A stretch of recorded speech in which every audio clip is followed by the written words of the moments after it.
Nigga hum nigga do. And we're live. Hello out there who's watching live as well as the recorded version of us. This is myself and Sandy Lam, and we're going to be talking on the topic of best practices and tips for beginners. Wait, don't forget me. Don't forget you. Well, don't want to hit the microphone. No. I'll start deducting time. This is my critics, obviously. So I'm his son. yes, by my most ardent critic. What we're going to be doing now is, like I said, going over some best tips, practices, and tips that we know of. But I think instead of kind of going straight into the skinny, I think what we would like to do is kind of go into some of the worst practices and tips for beginners to kind of adopt or consider. And by the way, Sandy, how are you?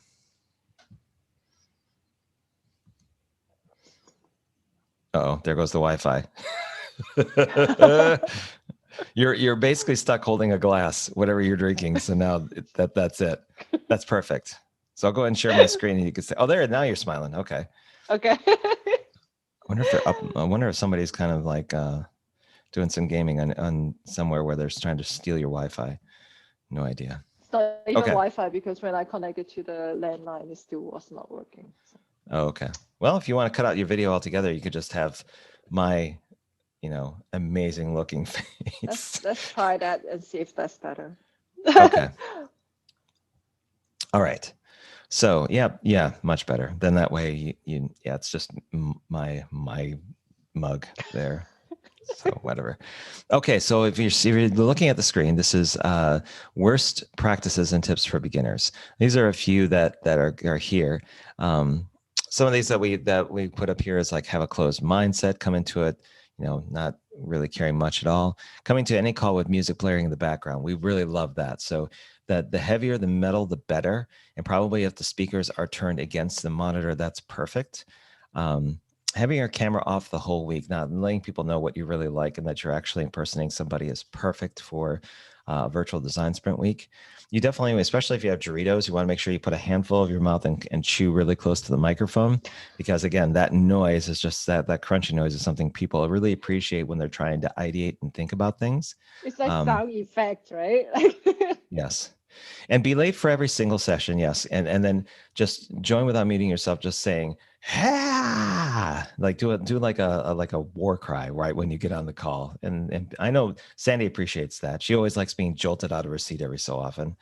And jump to conclusions. That's what you should definitely do. Is that you definitely want to think about solutions right from the beginning. Like, all the answers, or what's going to be there. You definitely want to stay that red. So I can save everyone all week long, all the time this week that we're going to think about this. I have the answer. And then just prototype that and you're done. It'll be the perfect virtual design sprint experience. You also want to shout a lot, because there's one thing that me and Sandy know is that people don't listen when they're on that Zoom call for whatever reason. So you really have to get right close to the microphone and literally shout into it at some point to really get people to understand your point, especially if it's really important. In fact, shout 75% of the time. That would be a good thing. There's online and offline assignments when it comes to the virtual design sprints. So you want to make sure that you hang it up when you get off your online call. You just want to basically go, I'm going to walk the dog or take care of my family, and then I'll just come on the online session. Everybody else will take care of everything else, or the facilitator will do all the work. Yeah, definitely do that. Oh, yeah, that'll be perfect. That would be perfect. I'll say, I'm waiting to see which one of these has resonance with you, Sandy, because I can't see your face now, so I'll just listen for it. So if I hear laughter, if I say like, yep, you can say like you experienced that. Especially if you want to make sure that you only have the minimal amount of time for your virtual design sprint week. So even when you say you're going to be available for 2 hours per day, make sure you only come at the tail end of that last hour so you can maximize your efficiency. And just make sure last half hour. The last 15 minutes, like just think of yourself as the decider, even if you're the user researcher, right? Mm-hmm. Another thing is you definitely want to do this every so often, in fact, do it multiple times a week, is hijack the topic to suit your own needs and experience, right? So the only way that this is going to work is if everyone contributes to what you think is going to be the right topic. Like you just basically strong arm everybody into doing it, hold votes. You definitely want to be the person that says, this is the way we're doing it, and you really want to do it. And, just keep on going with it, because you don't want any accountability for your decisions. True. So make sure that you bring everybody else on board so you can skirt that accountability about the Or topic. even better, change the topic altogether. Oh yeah, midstream, like right after the solution sketch, if you don't like anything that's going out, just go ahead and arbitrarily change the topic as a facilitator or as an advisor, or maybe even as somebody going, look, either you change the topic or I'm leaving the sprint. Hold everybody hostage to that. That's perfect. It's perfect. You also want to go on a fast with not drinking enough coffee or tea or food. I'll put food here too, throughout the entire week, right? You want to make sure that you're fully and sleep. You want to do what I do and sleep. And not having enough sleep. And not having enough sleep. This is live, by the way. You want to come into every session thoroughly exhausted, thoroughly hungry, and thoroughly to the point where you're almost passing out at some point. And you're so distracted, and you'll distract everyone from what you're kind of discussing about your virtual design sprint. That'll be perfect. It makes for the perfect week. Try to eat healthy. Make all your food from scratch. Yes, while you're actually doing the sprint. That's the thing. You got to prep. You got to do the cutting board thing. You have to put your computer very close to it. You can use an iPad so you can draw at the same time, and then you can do your recipe and you can flip through. And make sure that when you're in your virtual sprint, you have your microphone very close to your mouth so that when you're not talking, they can hear.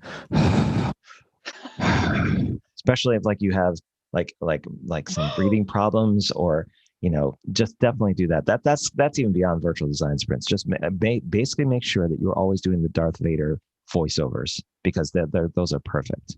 Better yet, if you just put a blanket over your head while you're talking the entire time, that'll work.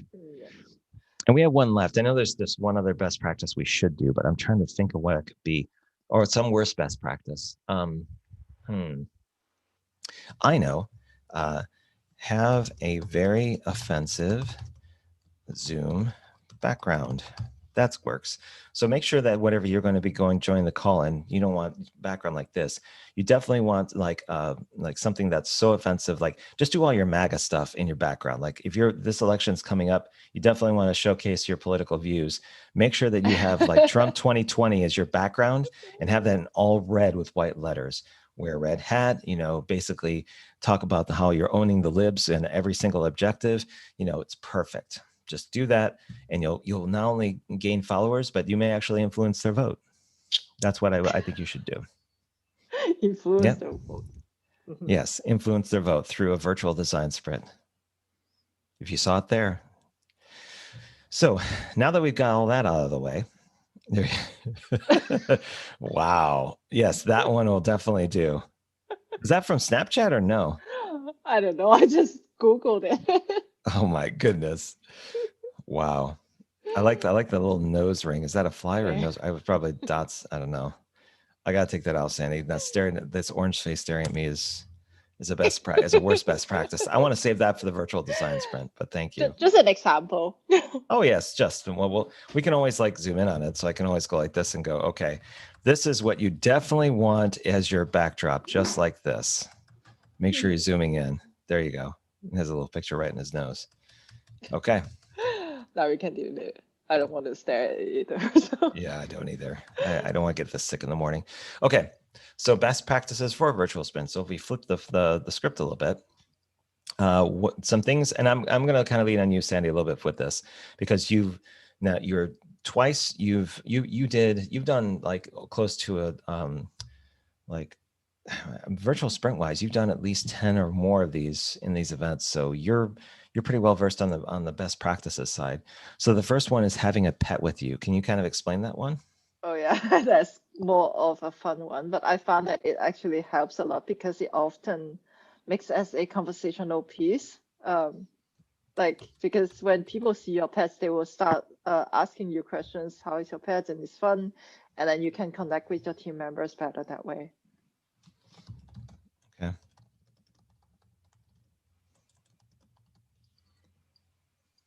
Yeah.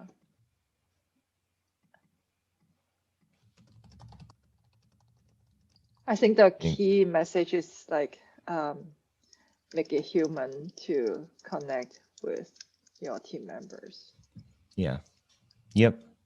You definitely want to focus on that, since that we're using technology that makes us less human, so to speak, in terms of interacting with one another. Then you just try to more humanize the technology when you can.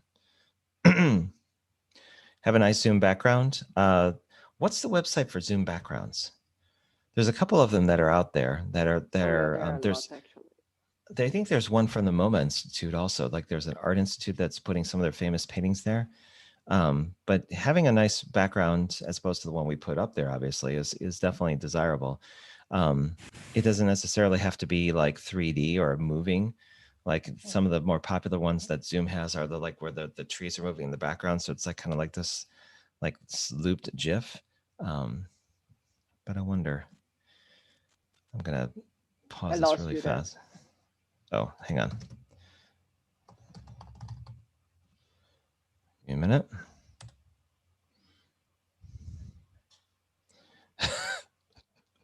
Okay, so I'm gonna go on pause. I just did like Zoom backgrounds, funny, and this is like suggestions, funny Zoom backgrounds. They've got one for the Tiger King. Oh yeah, it has to be there, you know. Yeah, it's true. So there's virtual back. Oh, so Zoom has their own virtual backgrounds that you actually like. So they have their. Oh, they have their own. Oh, I did not know this. So they have their own virtual backgrounds that you can go to, and I'm going to put that into the mural so I don't forget. That's cool. Interesting. I did not know that. And then I'll put one more just to see if I can find another one. Yeah, they got all sorts of ones, and it looks like you can sort by the type of things in there. So yeah, maybe it's a one-stop shop for doing I it. have an extra, talking about background, I have an extra worst practice, which is if you could have like the most distracting virtual video background that keeps moving and having like colorful things moving around, like, or yeah, it's like we get it. You're funny, but you don't really necessarily. So if you want wholesome ones, you can do this. There's Yellowstone. So they basically do Disney parks. Okay, so this one's in. Sorry, I didn't mean to interrupt you. I want to make sure I capture this. Oh, that's good. People be able to read that, no problem. Can't even zoom it in. Okay. Maybe just put a link there instead of this. Yeah, good house. Oops. Let's try this again. And just put good housekeeping top 20 backgrounds, and it's curated, and then just link to it. I also have my own list, so I could also share that. Okay. Then you have here, ask questions if you don't understand. Can you elaborate on that a little bit? Yeah, so I found that a lot of times, like when during the session, when you ask the people, oh, do you understand what's going on? Like, what's the next step? Do you know what to do next? They often are silent or don't even answer, or they say no problem. Or even just like the offline exercise, you try to give instructions and ask if they have any questions. Very often they are silent and say no questions. But then you realize that actually when they come back or when they actually do the exercise, they actually don't understand it.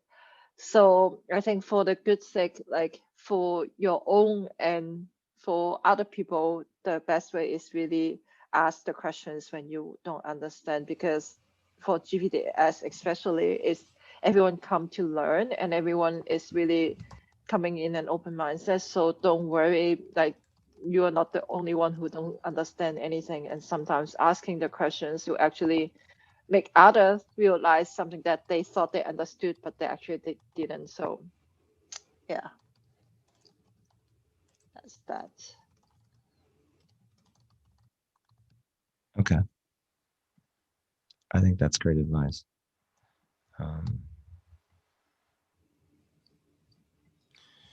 The other thing also helps with asking questions is that a lot of times, even if the instructions for doing something on a activity are straightforward. There's going to be nuances in terms of, do I put this, or should I put this, or is it okay to do this? So the one thing that's kind of good is be vocal during exercises Yeah. Yeah. to clarify your understanding.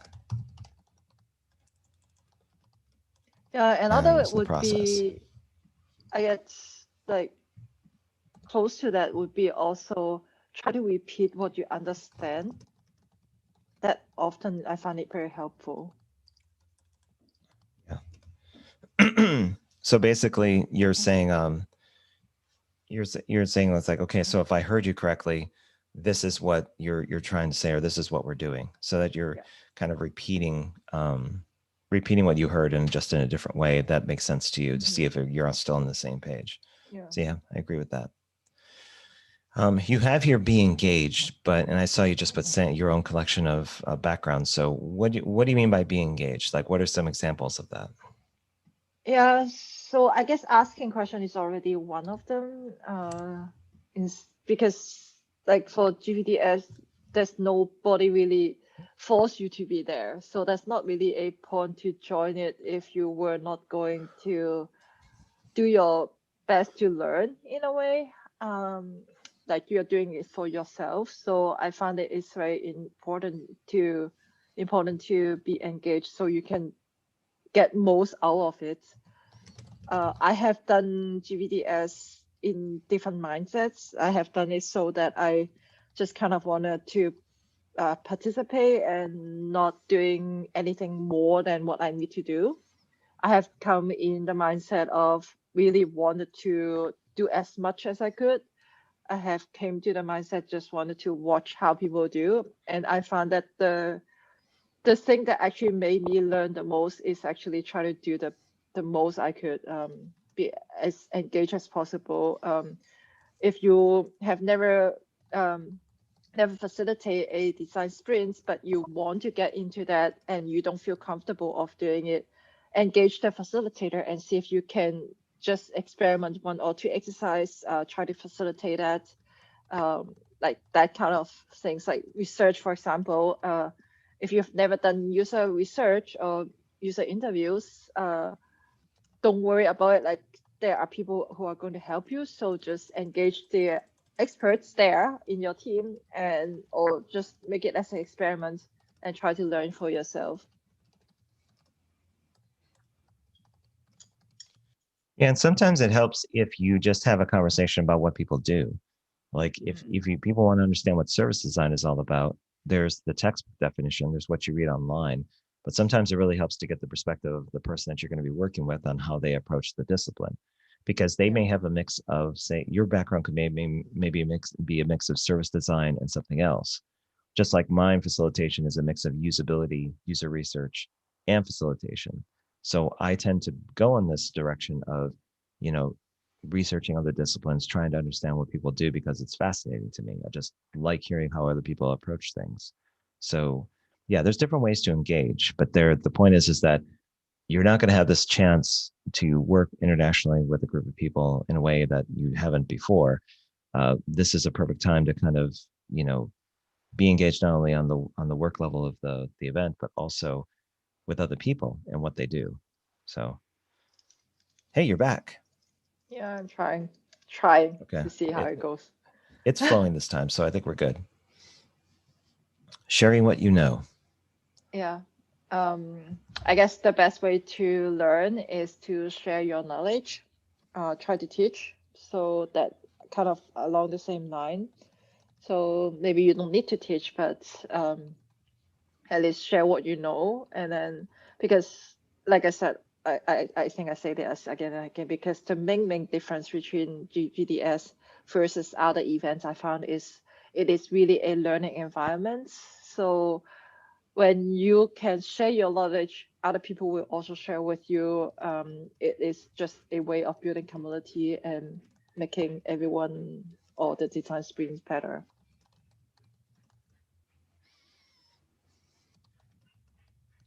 Now, outside of your own team, something I just did recently in a previous video was about social media. I think it's very important from my perspective to kind of share what you know to the outside world, because when you're not there, outside of like a resume and a CV, when you're applying for a job or an opportunity, your online narrative speaks for itself. That's what people are going to basically be doing. So if they do a search for Sandy Lam, there's going to be your history of what you've actually put out there on YouTube and other things. The Some Sandy things Lam. that you've shared. The Sandy Lam. Sorry. Yes. I'm marketing wrong. Otherwise, it's yeah, you don't want that. Yeah. You're not trying to hide Okay, away in singer. Germany from that. Yeah. So, so leverage, I would say, leverage social media for your own narrative on a platform that works for you. So that could be audio, video, written word, whatever it is. But this is something that I try to bang the gavel on a lot, because not many people do that. They don't feel comfortable for whatever reason, security reasons, being out there, fishing, whatever it is. But there are safe ways of doing it. And if you don't do it, and really it's a long tail game. It's not about shares and likes. It's a long tail game of showing how you progress as a professional. And LinkedIn can only go so far. Having your own professional network only goes so far as well. You really have to put out there what you do, what you know, what you're all about, because that reputation is going to precede you over time. So you definitely want to have that there. Besides, I'm not very photogenic, even though I do a lot of video and photos. I mean, I'm not. This was not built for the screen. It's not built for. No. So I'm out there. So I have different faces with me. I'm like, and it just doesn't that's work. When Snapcam comes handy, right? See, if I use liberal use of that on every call, then it wouldn't really work in my favor, because people would know who I am. It's banana guy. It's potato head. Or it's like it's orange face, like we had just been before. It's not going to work. I think a final tip for best practices for people that are in virtual design sprints is go easy on yourself.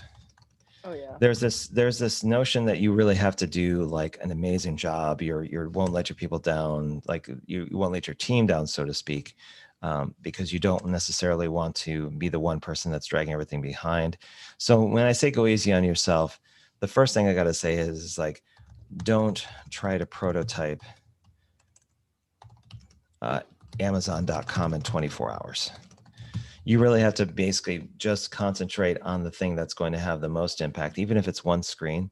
You can tell a narrative about anything you want, but when it comes to seeing what you're offering in terms of your idea or your challenge, what it culminates into, it could be a single screen. It doesn't have to be a full experience, but it's something that you can have a conversation about in relation to your idea, and then that allows somebody to go, okay, well, what else would you expect from this? I would expect A, B, C, and D, and E.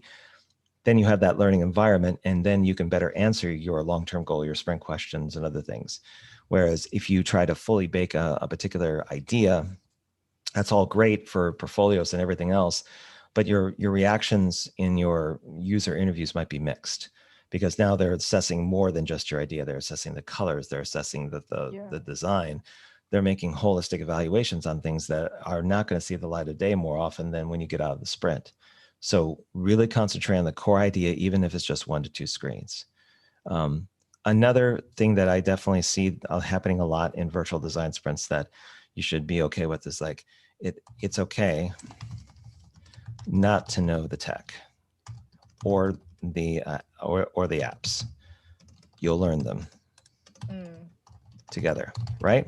So if you don't know Snap Camera, or you don't know, like some people who do Basecamp and everything else, everyone's going to be learning from everybody else. Maybe there's somebody who knows it very well. More often than not, they're going to be generous and share. To your point, they're going to share what you know. So even if you come in not knowing Mural at all, or not knowing Zoom very well, or maybe even if you decide to do Discord, it's a completely different environment.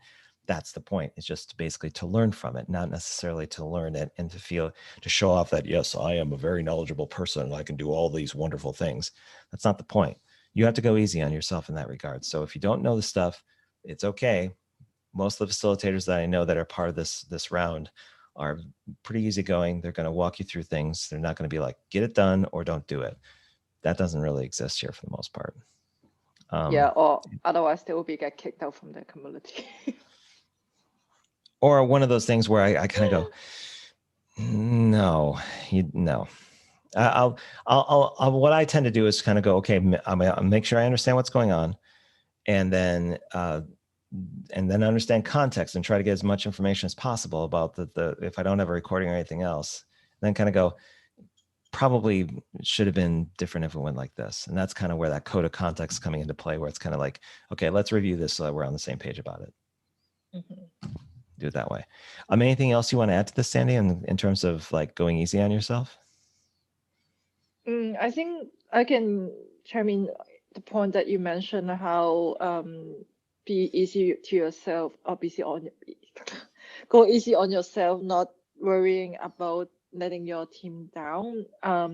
I really agree on that, because I think that was the blocker I had when I first joined GVDS.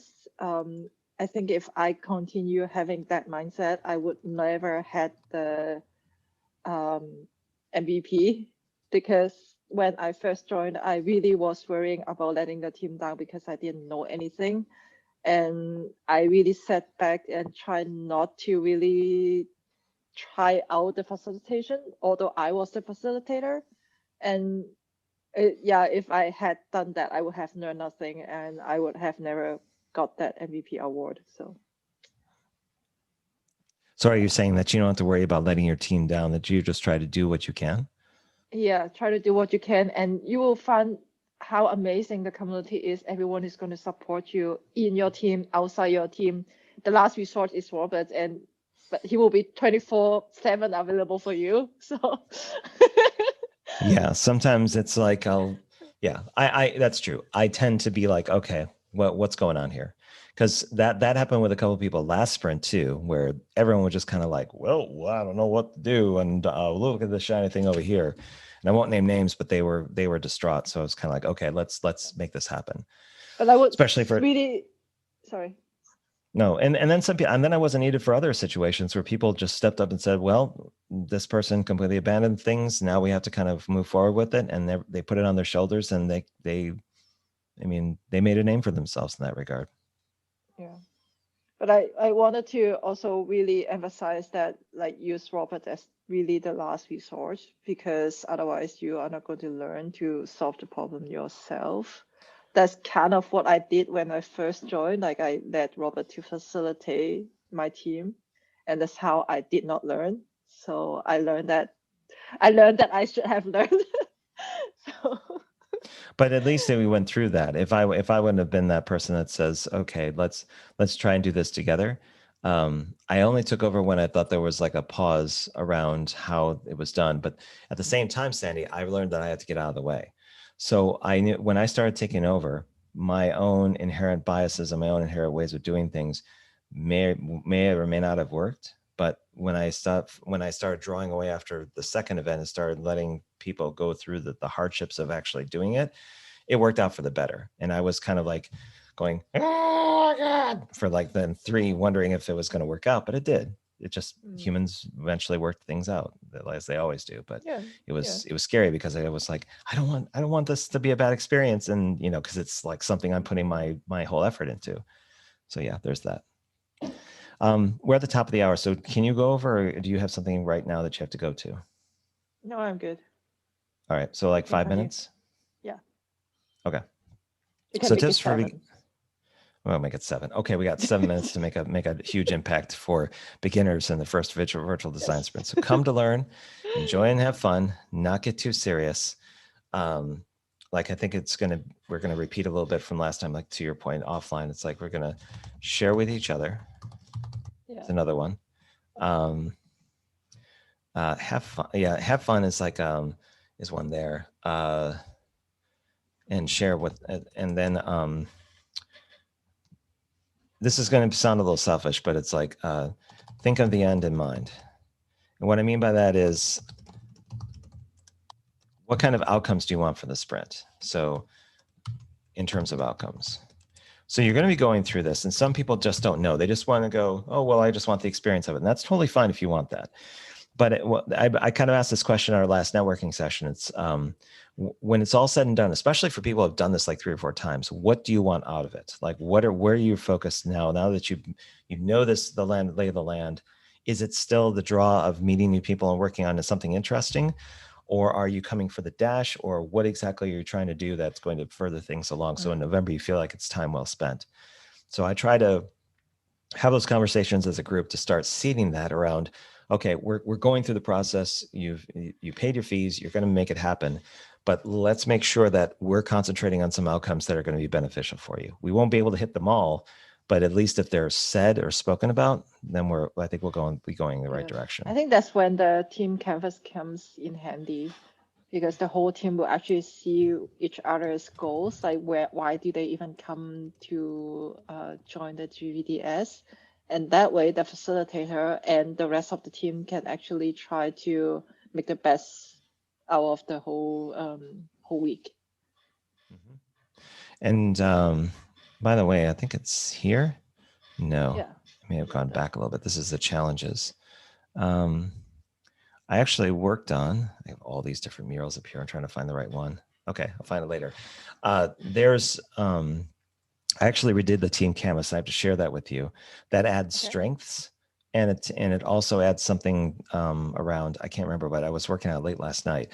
But this is, there's a new team canvas for GVDS-5 that I want to show you to get your take on it. It's a little bit lighter, and it's built for like teams of 4 to 6 people, but it still has the same construct that you had created previously. So there's that. I didn't really create a team canvas. I just retheme it. You rethemed it, but you put a little bit of your style into it. So and again, it's like there wasn't a new coat of paint. It was literally just rearranging the furniture and then adding a few things. Like, it'd be nice to have a little play area here. Oh, how about put a few more speakers in the media room? And that's essentially what I did. Anything you want to add to this in terms of like these particular tips? I think we already covered a lot on when we were talking about the best practice, but I think really, enjoy and have fun, be silly. I guess that's also kind of the thing that I like to add. Don't take it too seriously. I found that some people come to GVDS thinking that they're really building a product or something. It takes away the, what do you call it? Like, that takes away the fun factor when you're joining an event and try to connect with people. Think about what a chance that you can really work with all these different people from all around the world, really all around the world, and just have fun with it. Yeah.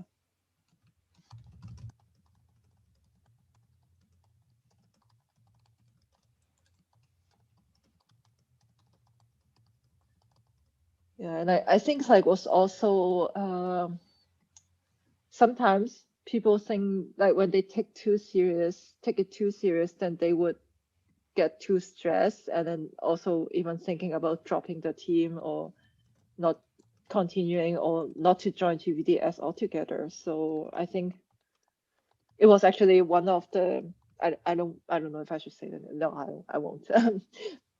Or someone. I know who you're talking about, though. We're both very familiar with this person. So yeah, there was a change in the direction of what was going on, and that person said, "I'm out, and I don't want to talk about it." I was like, "Okay, we just gotta move forward then."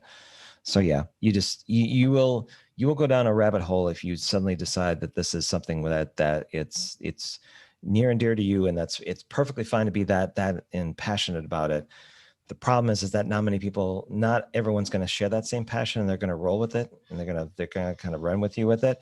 But it's really your journey, and it's got to be something where it's the emphasis is on that shared experience and not necessarily on finding the cure for cancer, because that's not what's going to come out of these sessions. If it is, I'll be shocked, but usually those kinds of things take a long time. The come to learn one, I think the one thing I'll add with this is start a habit of asking questions, not to be annoying, but just to clarify your understanding. Because for me, you can ask me questions all up ways and Sunday. You can ask me them all the time.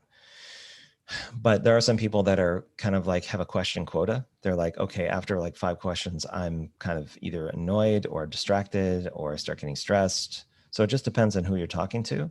But for me, if it's not apparent now, I'm perfectly fine kind of having anyone and everyone say, so what is a GVDS? Or what is a design sprint? Oh, well, have you seen the 90-second design sprint thing? And I have literally like a page for online use of couched answers to all these questions that I've answered several times over the years, and just go, oh, just do a search in a Word doc, figure out where it is, modify it slightly so that it sounds like I'm being authentic, which I am, and then I put that in there, and it shortcuts a lot of doing the same repetitive things I've done in the past.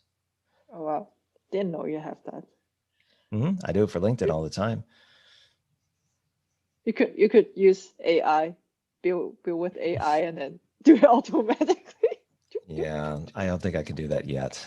But the thing is that people are looking to at least they want to understand that there's another human talking to them. So bots work for like pure informational plays, but when it comes to conversation, I kind of need to curate it. So I literally So take I an don't hour out know. of I think take an hour out of nowadays my the technology is really good that well, getting sometimes you there. can't even realize it. When they can fake me completely and make me look a heck of a lot better than I am and actually talk and use grammar better than I can, I'll go like, sure, I'll turn off my brain.